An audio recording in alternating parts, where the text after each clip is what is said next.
بسم اللہ الرحمن الرحیم۔ السلام علیکم ناظرین کرام، امریکہ میں ڈیموکریٹک پارٹی کی صدارتی امیدوار الزبتھ وارین نے مقبوضہ کشمیر میں پابندیوں اور مواصلاتی نظام معطل کرنے پر تشویش کا اظہار کیا ہے۔ ناظرین کرام، سماجی روابط کی ویب سائٹ ٹویٹر پر ایک پیغام میں سینیٹر الزبتھ وارین نے کہا کہ امریکہ اور بھارت جمہوری اقدار کے شراکت دار ہیں۔ مجھے مقبوضہ کشمیر میں مواصلاتی نظام کی معطلی اور دیگر پابندیوں پر تشویش ہے۔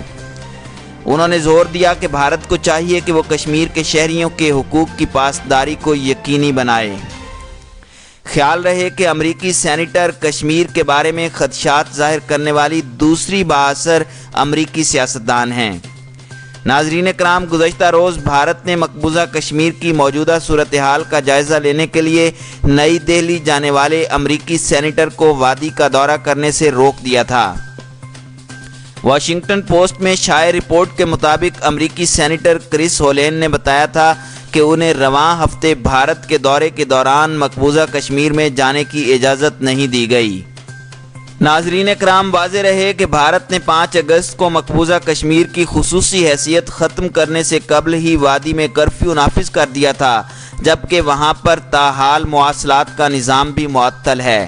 کرس ہولین نے کہا تھا کہ وزیر اعظم نریندر مودی کی حکومت کی جانب سے وادی میں کرفیو اور مواصلات کا نظام معطل ہوئے تیسرا مہینہ شروع ہو چکا ہے۔ ناظرین کرام، واضح رہے امریکی سینیٹر کرس ہولین ان 50 کانگریس ممبران میں شامل ہیں جو مقبوضہ کشمیر میں امن و امان اور بھارتی فوجیوں کے ظلم و ستم سے متعلق اپنے خدشات کا اظہار کر چکے ہیں۔ واضح رہے کہ ستمبر میں امریکہ نے بھی بھارت پر زور دیا تھا کہ مقبوضہ کشمیر پر لگائی گئی پابندیاں فوری طور پر نرم کی جائیں، اور اس کے ساتھ ہی امریکی صدر کی جانب سے ثالثی کی پیشکش کا اعادہ بھی کیا گیا تھا۔ امریکی اسٹیٹ ڈپارٹمنٹ کی اعلیٰ عہدیدار برائے جنوبی ایشیا ایلس ویلز کا کہنا تھا کہ ہم پابندیاں ختم کرنے اور حراست میں لیے گئے افراد کی رہائی کے حوالے سے فوری اقدام دیکھنے کے لیے پر امید ہیں۔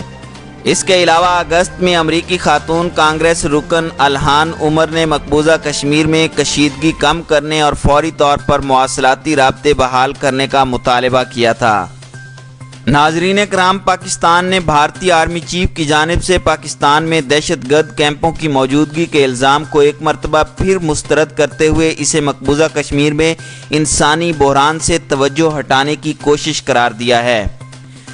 رپورٹ کے مطابق بھارتی آرمی چیف بپن راوت نے الزام عائد کیا تھا کہ بھارتی ایئر فورس کی جانب سے پاکستان کے علاقے بالا کوٹ میں سرحد پار حملے میں تباہ کیے گئے دہشت گردوں کے کیمپ دوبارہ سرگرم ہو گئے ہیں۔ انہوں نے یہ الزام بھی عائد کیا تھا کہ ان کیمپوں سے کم از کم 500 افراد مقبوضہ کشمیر کے علاقے میں داخل ہونے کے منتظر ہیں۔ تاہم پاکستان کی سول اور ملٹری قیادت کی جانب سے بھارتی آرمی چیف کے بیان کو مسترد کیا گیا تھا۔ وزارت خارجہ کے ترجمان نے بھی کہا کہ یہ بھارت کی جانب سے مقبوضہ کشمیر میں جاری سنگین انسانی بحران سے عالمی برادری کی توجہ ہٹانے کی ایک مایوس کن کوشش ہے۔ ایک علیحدہ بیان میں پاک فوج نے خبردار کیا کہ بھارت بے بنیاد الزام لگا کر جعلی آپریشن کی کوشش کر سکتا ہے، جس کے خطے کے امن پر سنگین نتائج مترتب ہوں گے۔ علاوہ ازیں بھارتی وزارت خارجہ کے ترجمان نے ایک بیان میں ترکی اور ملیشیا کی قیادت کی جانب سے مقبوضہ کشمیر کی صورتحال سے متعلق بیانات کو جانبدار اور غلط قرار دیتے ہوئے تنقید کا نشانہ بنایا تھا۔ تاہم پاکستان کی جانب سے بھارتی وزارت خارجہ کے ترجمان کے مذکورہ بیان کو بھی مسترد کیا گیا۔ اس حوالے سے ترجمان دفتر خارجہ ڈاکٹر محمد فیصل نے کہا کہ جموں کشمیر میں بھارت کے ظالمانہ سلوک اور ریاستی دہشت گردی کو بے نقاب کرنا ہماری بین الاقوامی ذمہ داریوں اور بھارتی جبر کا نشانہ بننے والے کشمیریوں سے متعلق اخلاقی ذمہ داری کا حصہ ہے۔ انہوں نے کہا کہ اگر بھارت اشتعال انگیزی محسوس کرتا ہے، ایسا صرف اس لیے ہے کیونکہ وہ اپنے انتہا پسند نظریے اور حاکمانہ عزائم کے تحت کیے جانے والے ناقابل معافی اقدامات سے متعلق سچ کا سامنا نہیں کرنا چاہتا۔ ترجمان دفتر خارجہ نے مزید کہا کہ بھارت کی جانب سے خود کو ایک نارمل ملک کہنے کا دکھاوا بھی قابل مذمت ہے۔ عالمی برادری کو پوچھنا چاہیے کہ کیا ایک نارمل ملک 80 لاکھ افراد کو 2 ماہ سے زائد عرصے تک غیر انسانی کرفیو میں قید رکھ سکتا ہے اور سب ٹھیک ہے کا دعویٰ کر کے دنیا کو دھوکہ دے سکتا ہے؟ انہوں نے مزید کہا کہ اسی طرح کیا ایک رگاؤ رکشک کے مشتعل گروہوں کو جگہ دیتا ہے۔ ترجمان نے کہا کہ بھارت کے لیے تجویز ہے کہ سفارتکاری اور حالات ٹھیک ہونے سے متعلق لیکچر اپنے پاس رکھے۔ ہم اس بات پر زور دیتے ہیں کہ معالج پہلے خود کو ٹھیک کرے۔ ناظرین کرام، گزشتہ روز وزیر اعظم عمران خان نے سماجی رابطے کی ویب سائٹ ٹویٹر پر اپنے پیغام میں کہا تھا کہ میں آزاد کشمیر کے لوگوں میں مقبوضہ کشمیر میں 2 ماہ سے جاری غیر انسانی کرفیو میں محصور کشمیریوں کے حوالے سے پائے جانے والے کرب کو سمجھ سکتا ہوں۔ انہوں نے ٹویٹ میں مزید کہا تھا کہ لیکن اہل کشمیر کی مدد یا جد و جہد میں ان کی حمایت کی غرض سے جو بھی آزاد کشمیر سے لائن آف کنٹرول پار کرے گا وہ بھارتی بیانیے کے ہاتھوں میں کھیلے گا۔ وزیر اعظم کا مزید کہنا تھا کہ یہ وہی بھارتی بیانیہ ہے جو پاکستان پر اسلامی دہشت گردی کا الزام عائد کر کے بھارت کے ظالمانہ قبضے کے خلاف کشمیریوں کی جائز جد و جہد سے توجہ ہٹانے کی کوشش کرتا ہے۔ انہوں نے کہا تھا کہ ایل او سی پار کرنے سے بھارت کو مقبوضہ کشمیر کے لوگوں پر تشدد بڑھانے اور لائن آف کنٹرول کے پار حملہ کرنے کا جواز مل جائے گا۔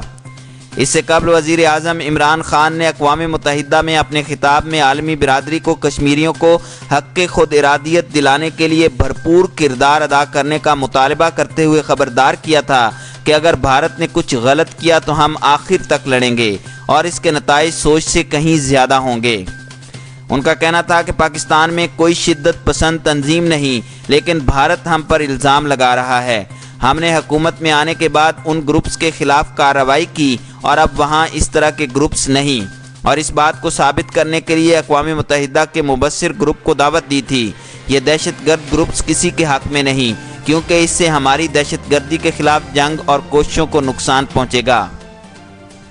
وزیر اعظم عمران خان نے کہا تھا کہ وزیر اعظم مودی نے کہا کہ پاکستان سے ان پر حملے ہو رہے ہیں، لیکن میں نے کہا کہ آپ کی سرزمین سے ہمارے بلوچستان میں حملے کیے جا رہے ہیں، جس کا ثبوت بھارتی جاسوس کلبھوشن یادو کی گرفتاری ہے۔ ان کا کہنا تھا کہ مقبوضہ کشمیر میں 9 لاکھ بھارتی فوجی تعینات ہیں اور 5 اگست سے مقبوضہ کشمیر میں 80 لاکھ لوگوں کو محصور کیا گیا ہے۔ وزیر اعظم عمران خان نے کہا تھا کہ بھارت میں RSS کی حکمرانی ہے جو ہٹلر کے نظریے کی حامی ہے، اور مودی کی وزارت اعلیٰ کے نیچے گجرات میں ہزاروں مسلمانوں کا قتل عام ہوا اور مودی RSS کے تا حیات رکن ہیں۔ انہوں نے کہا تھا کہ مقبوضہ کشمیر میں جب کرفیو ہٹا لیا جائے گا اور لوگ باہر آئیں گے جہاں 9 لاکھ فوجی تعینات ہیں، اس صورت میں خون ریزی کا خطرہ ہے۔